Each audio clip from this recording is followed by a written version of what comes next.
The brief, engaging your athletes. The brief is where you pull your athletes straight in from the get-go. If you're brief or you start poorly, you can end up chasing your athletes for the whole class, trying to get them engaged, trying to get them tuned in. They might miss the point of the workout. They might miss parts of the class because of what you've said in the brief. So it's really important that you've got their attention straight away. So let's talk about how we do that. In this session, we're going to go through the important things to do, the important things to say, a rebrief, examples, and then homework. So the brief, important things to do. Set the tone of the class and workout. So this is really important, right? So as soon as you start talking in your brief, this is where you get to set the tone. And if you want it to be a relaxed class, you should be relaxed. If you want it to be an energetic class, you got to be energetic. If you want it to be an engaging class, like you got to have engagement in the brief. If you want it to be, today I mean business, then it's bang, bang, bang, I mean business. And that's where your brief is so important. It's like, this is where I set the tone. This is where I get to lay it out.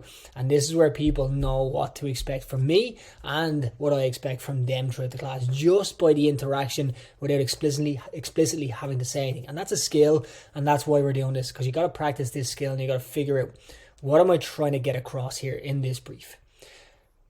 You also greet everybody by name, eye contact, and hand gesture. So I don't know what the norms are in your gym, whether it's fist bumps, whether it's high fives, handshakes, hugs, whatever it might be, is what you need to do before every class. You should definitely greet every single person before you get to the whiteboard or at the whiteboard.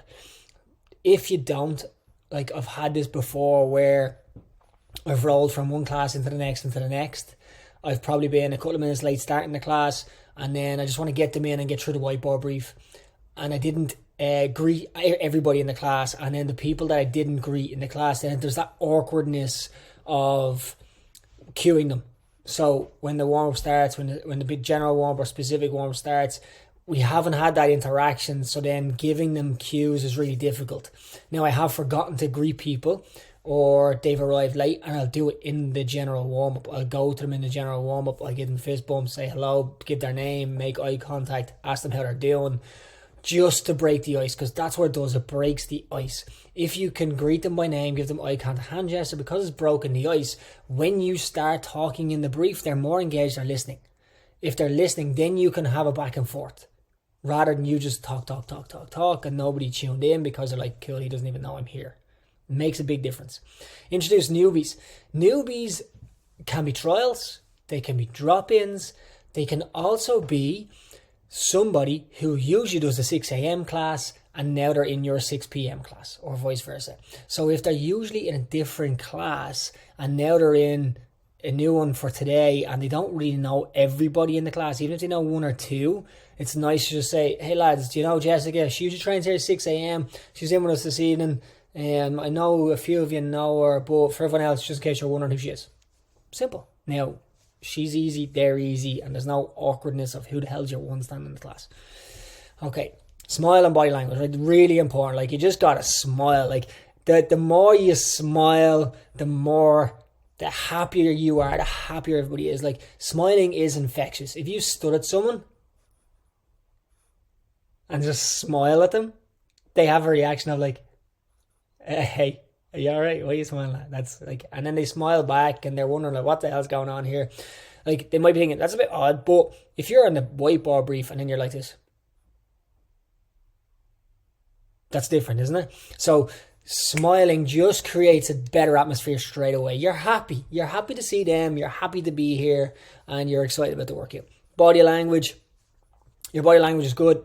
I know you can't really see me that much here. You can only kind of see my head, but you can get the sense that I'm moving around. My hands are always doing something, right? And that's the body language part. And it's like we covered in the body language lecture before of the visuals. It was like, turn your body to speak to the people. Don't stay one way. Definitely don't face the whiteboard and not face your people. Like, you should be at an angle facing the whiteboard, and then you can talk, whiteboard, talk, and then you're having conversation and you're facing them all the time.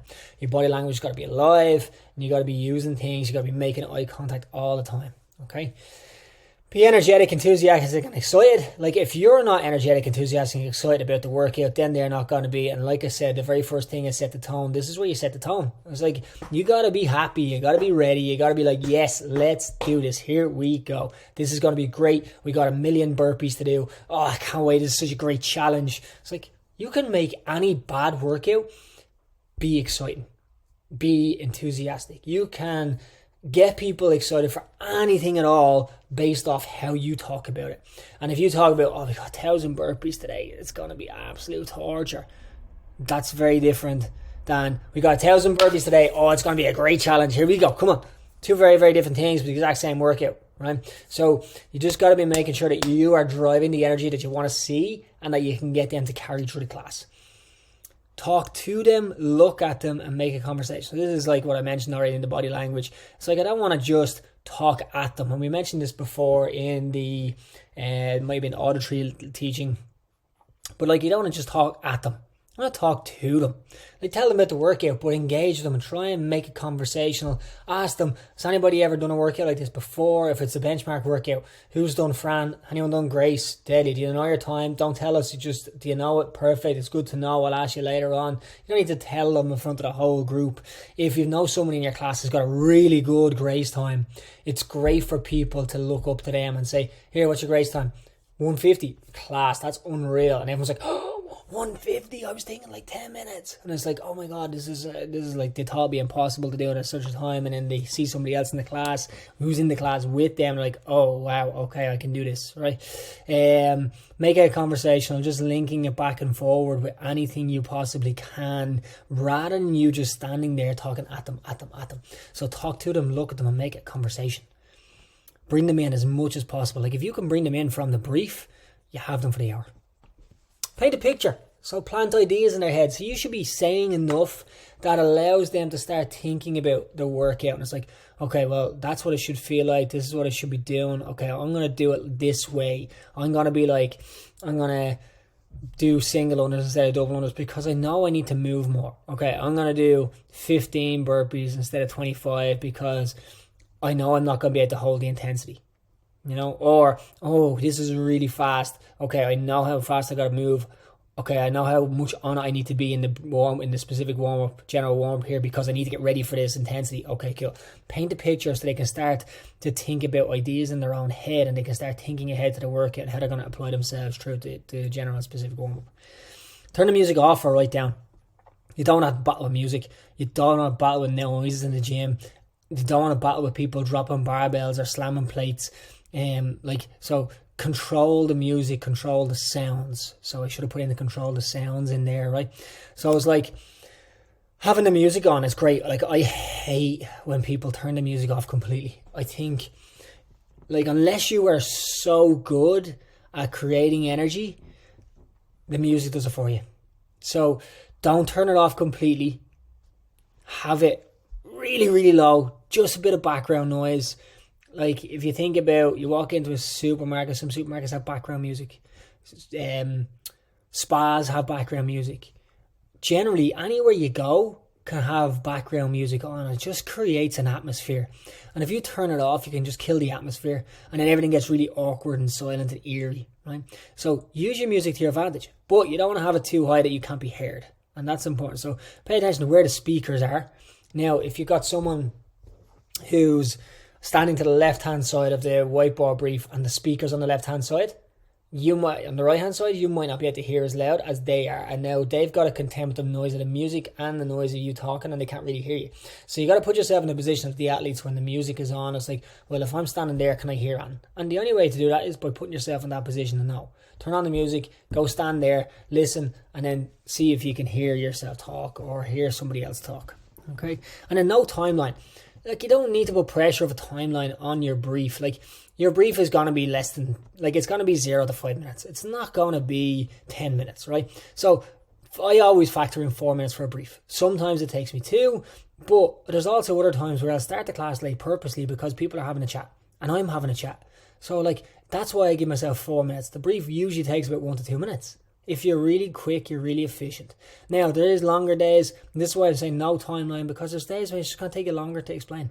It's just going to take you longer, and that's it. It doesn't matter. So factor in 4 or 5 minutes for your brief every single day, and don't be stressing about, oh, I've got to say this in X amount of time, because every workout's different. Some are going to be done in a minute. Some are going to be done in 4. Don't stress about it. Okay. Important things to say and know. Okay, so these are the key parts of what you need to say and what you need to know. And you might not say them at the whiteboard brief, but you might build them into your class, okay? The flow. What is the flow of the workout? What's the running order? Is it for time? Am I going 3 rounds and I'm doing a couplet and I'm going back and forth between the movements for 3 rounds? Is it a chipper and I'm going from one to the next to the next to the next? Is it an interval workout where I've got 3 minutes of work and 1 minute of rest? Is it 1 minute work, 3 minutes of rest? What's the work to rest intervals? Like, have the flow, know exactly the order it's going to go in, and then be able to talk about that in any specific way. All right. Purpose. What is the purpose of this workout? And generally, there's 2 main purposes for any workout. One is to test, and one is to train. Excuse me for 1 second. Sorry. One is to test and one is to train. So if we're testing, that'd be like a 1RM, like 1RM back squat, 1RM clean. That's a test day. 1RM is a test. It's a 1 rep max. You're testing to see how strong you are on that given day. Or a benchmark workout. So you can have your own benchmark workout in your own gym, or you could have a girl benchmark like Fran, Grace, Cindy, anything like that. They're test workouts generally. Now you can also use the girl workouts as training workouts. They don't have to be test workouts all the time. But if it is a test workout, say it's a test. Today we are testing our fitness, and set that tone, set the purpose of the workout as it starts. If it's not a test, then we're training. And when we're training, we're trying to improve the 10 general physical skills of fitness. Okay? The 10 general physical skills were all covered in your L1. If you don't know, you should go and check them. But I'm going to use a couple of examples later on in this, right? So 10 general physical skills, that's what we're training. And you can use that in your brief. Now, I'd be honest and I say 5 times out of 10, maybe 50% of the time, I will mention what skills we're doing. And I'll mention them if I think it's relevant to how they're going to attack the workout, how they're going to apply themselves in the general specific warm-up. If I want to add a little bit more, if I need to gain buy-in from people into why we're doing specific things. Like if I've box jumps and I'm doing random box jump drills in the class, then in the brief, I'm going to say, today we're improving our agility. And then when it comes to the workout or the specific warm-up and we're doing all these box jump drills, I'm like, now this is where we're going to improve our agility. We're going to practice all these different variations, and then when we get to the workout, we're going to apply it in there. So it can add extra emphasis and benefit to drills in the specific warm-up. Okay. Stimulus. So the stimulus is how it should feel, and you should be giving a guide so they can find how it feels. So is it really heavy? Is it slow, sustained effort? Is it extremely fast?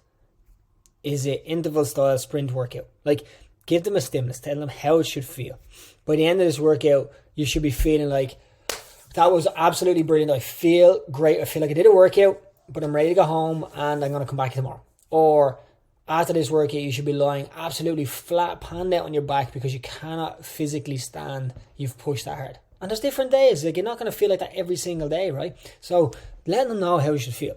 Giving them a guide is a great way to help them find the stimulus, because a lot of the time people have no idea. You say, I want you to move unbroken today. And they're like, cool, yeah, I don't know how many reps I can do unbroken. I don't know how that should feel. What am I supposed to do? Whereas you give a guideline. I'll get into it in a few minutes with examples. But give a guideline of how many reps they should be able to do to meet the stimulus. You should be able to do 10 reps unbroken fresh in order to meet the stimulus in this workout. Because they just won't know, they don't understand. Okay. Scaling options, if applicable. And then don't be generic. Okay. Do be generic, sorry. This is scaling options, and if they're applicable. So some workouts, scaling options might not be applicable, or they're just obvious and you don't really need to mention it, or this is generic, this is for everybody across the board. If you want to meet the stimulus, these are the options that you have. And the scaling options are to preserve the stimulus. There is other scaling and modifying options for injury and stuff like that, but that's a different training session. But for the whiteboard brief, don't mention if you can't do, like, if you'd be there all day, if you've got thrusters, for example, and you're like, okay, well, if you can't squat below parallel, you're gonna do lunge and press, or if you can't press over a hedge, you're just going to do front squats. You'll be there forever explaining all the different things for injuries. So be generic here, and it's like scale the pull-up with a jumping pull-up, and if you can't do 20 reps, scale back to 15. Like, that's for the stimulus or whatever, you know what I mean? Don't be getting into big hullabaloos and big stories about all these different scaling options. Okay. Rebrief. So this is something that it annoys me so much. When you've done a brief at the start of class, we go and do the whole general specific warm-up, we're all ready, we've known exactly everything, and then I'm brought back over to the whiteboard and you say the exact same things that I heard at the start of class. I'm like, don't give me a rebrief before the workout and tell me exactly the same things you told me already. I don't need to hear it again. You're just boring me now. All right. So the rebrief happens before the workout starts, and it's only if it's necessary. And the only times I deem it necessary is if the workout is confusing, if it's a complex, if there's a lot of pieces to it, if it's a straightforward 3 rounds for time, 10 and 10. Like, that doesn't need you to bring me back over to the whiteboard and explain it all. You can do that just before we start the workout. It's like, all right, we're going to start in 10 seconds. Remember, the workout is 3 rounds. It's 10 something, 10 something. Everybody ready? 3, 2, 1, bang, let's go. You know, you don't need to bring me back up the whiteboard to tell me all the exact same things.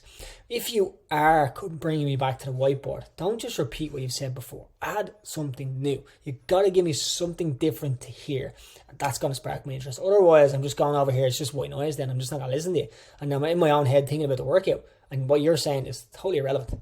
Okay, don't repeat scaling options. It's too late. There's no point in getting to the whiteboard brief just before the workout starts and saying, remember your scaling options. They should have all this sorted. You should have been talking about it throughout the whole class up to this point. There's no point in mentioning them again. All right, and then inspire. Like, this is where you can add a bit of inspiration into helping them or motivating them to achieve the stimulus and work as hard as possible. So if you're good at that type of stuff, like, this would be a separate thing again, where we're going inspiration, motivational speeches, all that kind of thing. But it's, like, give them something that's going to get them, get the juices flowing, get them pumped up, get them a little bit nervous. Like, I'm sure you've been there at the start of a workout and it's like, oh my God, I'm nervous because I know this is going to hurt so bad. Perfect. That's what you want to get. You want to get that feeling before the start of the workout. I want to do a workout now. Okay, so that's the rebrief. Examples. So I've pulled 3 workouts off.com. This is today's workout. Next one is yesterday, and the one is the day before. Okay, and I've just pulled out purpose, stimulus, and scaling options here for these ones so that you can see where I get them. I don't know what your programming is like. I don't know what information you have on your programming, but you can pull information from any workout with a little bit of information. You can also pull out information with just a workout in front of you, and you can make it whatever you want to make it. You're the coach.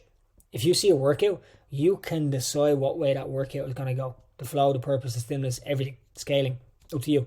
You're the coach. All right. So the workout, as many reps as possible in 5 minutes. 500 meter row, max wall ball shots in remaining time. Rest 5 minutes. As many reps as possible in 5 minutes, 500 meter row, and then max medicine ball cleans. So we're switching the wall ball shots for med ball cleans in round 2. We got 14 pound balls, 9 for target for females, 20 pound balls, 10 for target for males.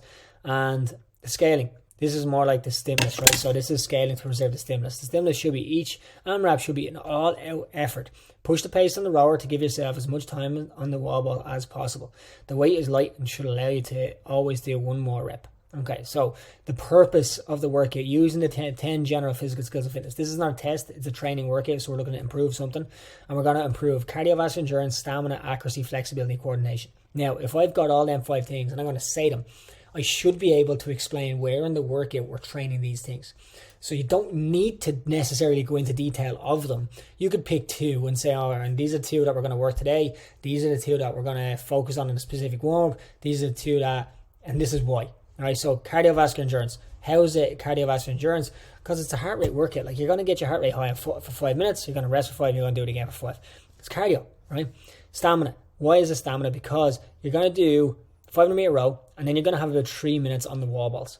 And you're also going to have another 3 minutes on the med ball cleans. All right, so it's 3 minutes, a long time on wall balls or med ball cleans. So you're going to build some stamina in the legs. You're going to build some stamina through the movement. All right. Accuracy, wall ball shots, you hit the target. You got to find some accuracy. Flexibility through the range of motion that we're going to have on the row and the wall ball shots and the med ball cleans. And then coordination, because rowing requires coordination. Wall ball shots requires coordination and timing, and so does med ball cleans. So we've got it all there, and you can link back to them things as you're doing your general specific warm-up if you want to send the message home a little bit more. So you can be talking about, let's say, core to extremity fault on the wall ball shot, throwing the ball before you extend your legs. This is part of your coordination. Accuracy, we want to see, we're going to throw 10 shots, and we're going to see how accurate we can be. Can we hit the same spot as many times as possible? So pick a spot on the wall, pick a spot on the target, and you're going to aim for that exact spot. In your 10 shots, count how many times you hit that spot exactly. That could be like, all right, there's an accuracy drill built into class to make it more interesting, give them something to think about, and that's where we're building in. All right, that's how we know we're improving it. Then you have stimulus, all out effort. So it says it there, the stimulus is all out effort. So we got to find it. Now, this is important. It's all out effort for 5 minutes. It's not all out effort 500 meter row wall ball shots. Because if you go all out effort on a 500 meter row, if you've done it before, you know you're not getting up to do any wall ball shots. Like, there's no way. Like, you might take 2 minutes on the ground before you got to pick up the ball. Now it wasn't all out effort. So it's all out effort for 5 minutes. That's what you got to think. And then it's 5 minutes recovery, and then it's all out effort for another 5 minutes. So you got to tell them that. You got to let them know, like, this stimulus today, it's all out effort. But it's not all out effort on the 500 meter row, because exactly what I've just said. Tell them that. So then they can start to paint the picture in their head, like, okay, well, my 500 meter row time is at 1:35. So if I want to be all out for 5 minutes, I probably want to peel that back to like a 1:40, 1:42. Cool. Now they've got a picture in their head. They know what pace they're going to go. Okay. And then they're on to wall ball shots. And when they get to the wall ball shots, they got to bleed out as many reps as possible. Okay. Scaling. Reduce the distance. So in order to preserve the stimulus of all-out effort, if you think that you're going to completely die in a 500 meter row, reduce the distance back to 400. If you think that you're going to absolutely die on the wall balls, you're going to end up in the set singles and be resting for 30, 40 seconds each time, go to lighter ball. All right. Try not to reduce the height. Reducing the height just limits the accuracy and the power in the throw. They're better off using a lighter ball and finding full height. All right. It's another one of those things that I see happen. I'm just like, no, aim for full range of motion all the time. Always try and get full range of motion. So unless the only other thing there is if they're already using the lightest ball. If they're already using the lightest ball, then it's like, okay, well then just reduce the height, but give them a target. Don't just let them throw it. Never, ever, ever let them just throw the ball at any random spot. Give them a target to hit every single time. Okay, so that's that workout. Then you're into this next workout. 3 rounds for time. 15 hang power snatches into 15 pull-ups. So the flow of the workout, we go 15 hang power snatches, you move to your rig, you do 15 pull-ups, and then you're back to your snatches, back to your pull-ups, back to your snatches, back to your pull-ups. Straightforward couplet, 3 rounds for time, moving through as quickly as we can. Loading on the bar, 65 pound for women, 95 pound for men. That's 42.5 and 30 in kilos. And then the scaling options. Today's workout is short, intense and grippy. The load of the barbell should be relatively light and allow you to hang on to potentially going broken in the first set. Try not to break any set more than once if needed. The pull-up should feel more challenging than normal because of the pull and the snatches. Aim to complete the pull-ups in no more than 2 sets each round. This workout should be fast. Choose options that allow you to do more moving and less hook gripping your shorts. Okay. So from there, then we can pull the purpose. So the purpose is not a test, it's a training. So we're trying to improve power, speed, strength, flexibility, coordination. So power, speed. So you got power and speed through the hang power snatches and kipping or butterfly pull-ups, right? You got strength through the pull-ups because you're pulling your own body weight. Like no matter what, I always consider it as some sort of strength exercise. It is a conditioning exercise as well with the kipping or the butterfly, but you're going to build some strength. And then Flexibility and coordination. Flexibility, you're going through high, large range of motion there. And then coordination again, because you got the high skill power snatch and you got the high skill pull up. So both you need to be coordinated to do these things, right? So you're just going to improve them things. And then you've got the stimulus. So taking it straight from there, it says fast. So it's got to be a fast workout. It's short, intense, and grippy. In order to find that stimulus of moving fast, short, intense, and grippy, you should be able to do 20 unbroken hang power snatches. Fresh. If you cannot do 20 unbroken hang power snatches right now, if I ask you to, then your barbell is too heavy or your skill is just not there. You need to be able to do 20 unbroken to hit the stimulus today. 15 unbroken pull-ups. So you should be able to do 15 unbroken pull-ups when fresh, because in the workout you could break it into 1 to 2, maybe even 3 sets as we go through. So you see, aim to complete the pull-ups in no more than 2 sets each round. Aim to complete no more than 2 sets. So in order to complete them in 2 sets, you should probably have 15. Therefore, you can do 10 and 5, 9 and 6, 8 and 7, whatever way they want to break it up. But if they only have 10 pull-ups, then they're definitely not going to be doing 2 sets of 10 or 10 and 5. They're going to be doing more like 5, 5, 5. All right.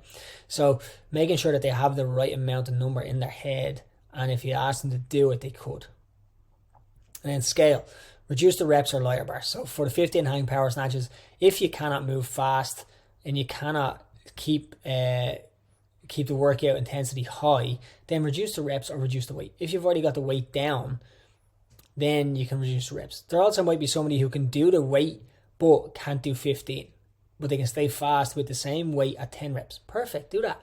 Like scaling it anyway doesn't really matter once they find the intensity and the stimulus.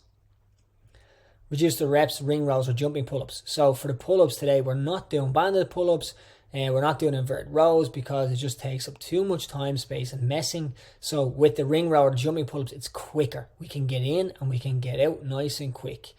We want to reduce the reps if we can't hit the number, or we use the same scaling options. If we're doing ring rows, make sure their feet are marked. So where they put their feet are marked so they keep the same position every single time.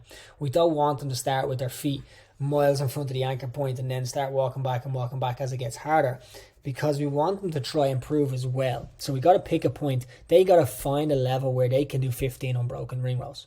So mark the feet where they can do 15, and that's where they stay for the whole workout then. Okay. This is the third example, last example I have. 8 rounds for time, 10 sumo deadlift high pulls, 12 hand release push-ups. So if you're watching this before the Open in 24, my guess is that sumo deadlift high pulls are coming up in the Open this year. They've been on .com programming a few times over the last couple of weeks, and generally there's a trend in that. If they're on .com, they're usually coming up in the Open. So that's my guess. So let's see what happens. But anyway, 8 rounds for time, 10 sumo deadlift high pulls, and 12 hand release push-ups. What's the maths on that? 8 12s, 94, 96. 96 hand release push-ups is high volume for a lot of people, okay? And then you've got 80 sumo deadlift high pulls at 42.5 and 30 kilos, okay? Standard weight for a sumo deadlift high pull. In this workout, no single round should take longer than 2 minutes to complete. The loading of the sumo deadlift high pull should be light and allow you to perform the reps in 2 sets or less. So if it's taking you no longer than 2 minutes to complete, you got to figure out how long does that, what's the stimulus for that then? What are we looking to achieve, right? So 10 sumo deadlifts high pulls, if you're to do them unbroken, let's say it was 3 seconds a rep, that's 30 seconds, right? Just say 12 hand release push-ups, let's say again it's 3 seconds per rep, that's 36 seconds. That's 1 minute and 6 seconds to do them unbroken with no transition. You add in a couple of breaks and you add in a transition between the two, then you're getting into 2 minutes. Okay, so the purpose, again, we're not testing, we're improving, we're training.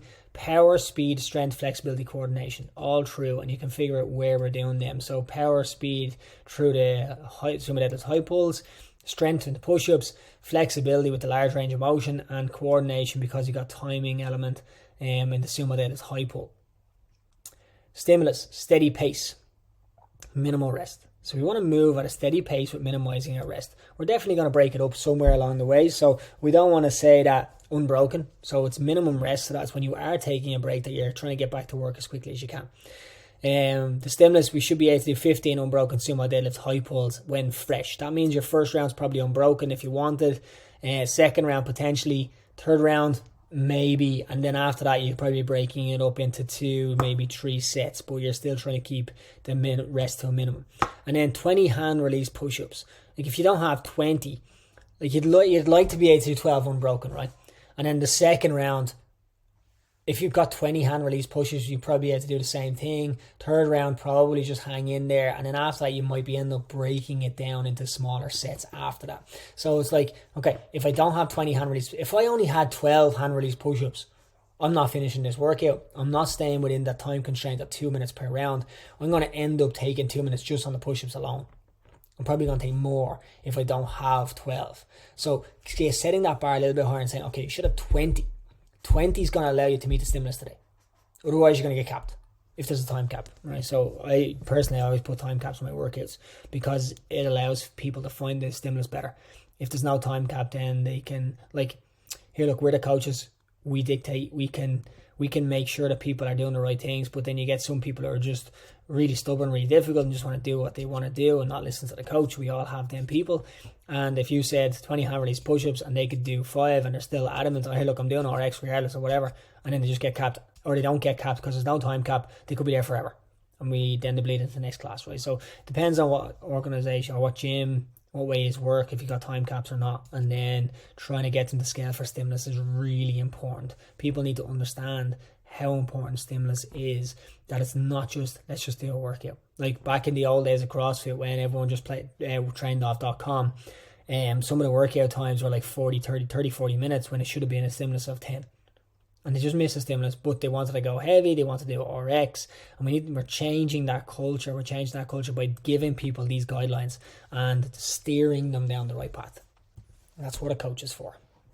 Scaling, reduce the reps for a lighter bar and the same with deadlifts, and then reduce reps on the push-ups or drop to regular push-ups or elevated push-ups.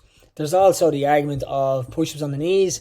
I never coach push-ups on the knees because I think people just lose position too easily.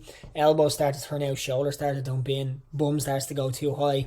I prefer keeping that plank position, trying to get strong in the plank at all elevations. So the higher your hands go, the easier it is. So like a box is really good. You can use plates, you can use a barbell. There's loads of different ways you can elevate the hands off the floor. So trying to get them to scale in different ways is always important. But for this one, for me, I'd be like elevated push-ups somewhere for scaling. All right. I have an example of a whiteboard brief that I did. And it's not perfect, to be honest, but I'll give you an idea. Okay, the Goblet of Fire. Any Harry Potter fans? No Harry Potter fans. Are you for fucking real? Kind of? No? Yeah? Ish? No? What? Really? You've seen it? Okay.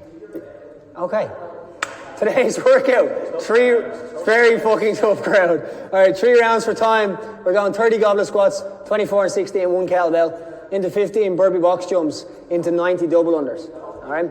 We've got a 14-minute time cap, which is relatively tight for this workout. It's thinking like maybe around 4 minutes per round will get you finished. You're probably going to have a little bit of a bleed over each time. You might get a little bit slower. What we're thinking is on the goblet squats, you should be able to do the 30 squats in 1 or 2 sets. If you're breaking to 3, the kettlebell was too heavy. We're trying to make sure that we can keep moving as much as possible here. If, however, you can do it in 1 set for all 3 rounds and it wasn't really a challenge, you should probably think about loading up with 2 kettlebells instead. Okay? 15 burpee box jumps. We're aiming for consistent movement through the whole workout. And in the 15 reps, same thing applies. Set our pace. We're going to figure out the pace as we go through the class, and that's the pace you're going to try and maintain for the whole workout. If you feel like, do you know what, I'm probably going to end up stopping or slowing down, you should reduce the reps or reduce the height of the box to make sure you don't do that. We want to keep going all the way through.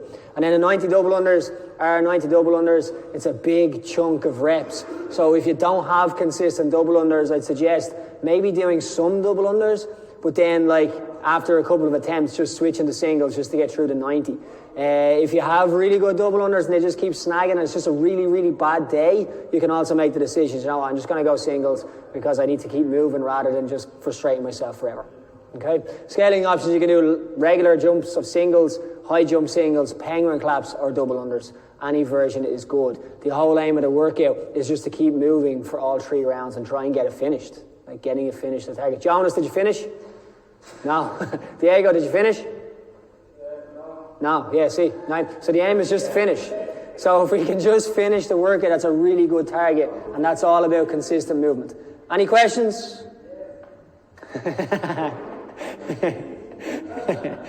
Yeah, spread your legs more. Yeah, there you go. Okay, no questions. Brilliant. What you need is a partner. Let's go.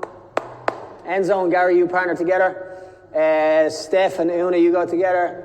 Oh, no, actually, Steph, you go with Louise. Sorry, Una, you go with Helena. And I didn't give you pairs today? No, you just two are together. Perfect. You need one kettlebell, something that you can both hold. We're not doing squats with it yet. You're just going to hold it. All right? Like moderate weight.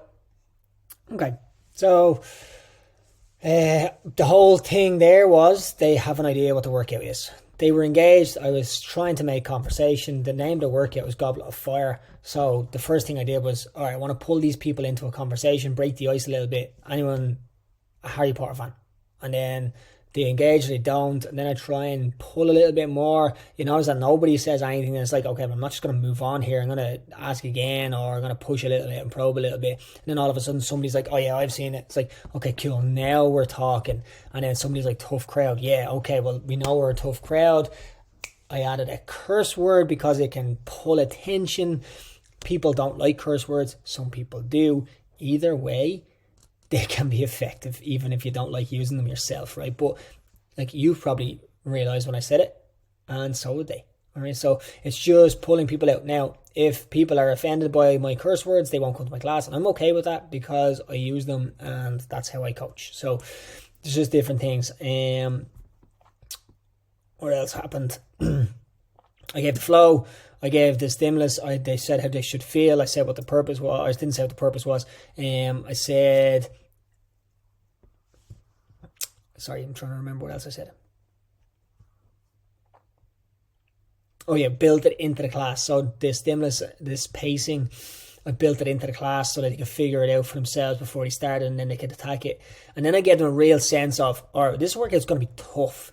We got to find a pace and we got to not slow down by pulling two lads who are lying down the back of the gym who had previously done the workout, who would be considered relatively good athletes, like above average, and neither of them finished. So it was like giving them a sense of not, oh shit, this is going to be really hard, more a sense of, oh, I got to really be on it. I really got to listen if I want to finish this workout. Because nobody wants to not finish a workout, right? So if they're like, okay, well, I got to listen to the coach now because what he says is going to get me to finish. Perfect. And if I remember correctly, I think all but one person finished that class because they all listened.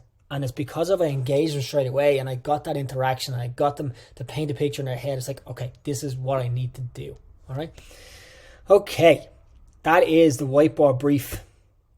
So what stood out for you the most? Throw it in the comment section of the Facebook where this video is posted. Let me know what stood out for you most here in the whiteboard brief. And then your homework this week, I want you to plan and practice your whiteboard brief before you deliver it. So we tend, I know I've seen this many times. I've done it myself where I'm like, oh, I know the workout's grand. I know my plan. I'm not going to practice my brief. And then I go in there and I'm like stuttering and forgetting. And then I walk away saying, oh, geez, I never mentioned this, and this. Plan it. In your class planning template, we have purpose, we have stimulus, we have scaling.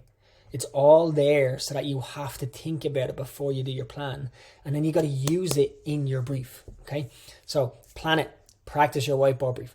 I want you to take a video or a photograph of you practicing your whiteboard brief. You don't have to be at a whiteboard to practice it. You could be sitting on a couch. You could be standing in your kitchen. You could be anywhere. It doesn't matter. But I want you to take a video or a photo of you practicing and post on Instagram because I want to see that you're doing your practice. I want you to see it. So tag me at coach_2_coach_. Tag me on it. Let me know that you're doing the practice. I want to see that you're doing your practice. Okay. Record 2 separate workout briefs and send to me for feedback. 2 separate workout briefs. So that means on Monday I'm going to record a brief, and on Wednesday I'm going to record another one. I don't want to see 2 briefs from the same day, because it's the same workout.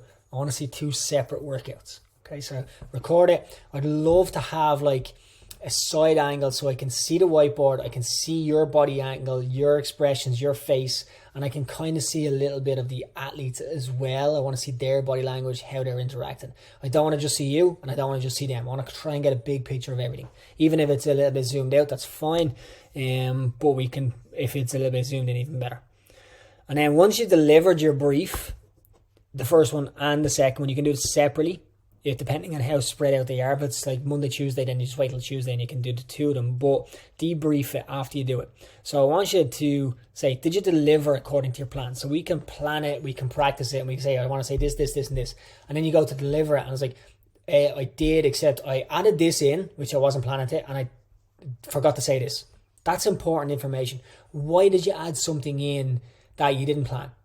And then you start understanding, it's like, actually, I added it in because it made sense. But why didn't I think of it the first time? That's important. That's really important. Why didn't you think of it the first time is really important. And then I didn't say this, I just forgot. But why did I forget? Because it wasn't really that important. Why wasn't it important? Or did I just slip my mind? Because sometimes it just slips your mind. All right. Did you add anything new that you wouldn't usually say or do? So that means basically, do you normally have a brief structure or way you do it? And then from this lesson, I gave you other things to think about, do, or add, and you added it. What was it? And then how did that feel? And how was it received? So how did the new thing feel? When you added that new bit, did people perk up? Did they react? Did it make a difference to your class? Did it make a difference to the engagement in the class? Did it make a difference to how the workout was attacked? Did it make a difference to how they listened to you as you were talking and coaching throughout the workout, throughout the hour? So how did it feel to you as you were using it? And how was it received to them after you said it? And that could be anything that we've added from what you've taken from this training. Okay, I look forward to seeing your whiteboard brief videos, your feedback on Facebook, and your tags on Instagram.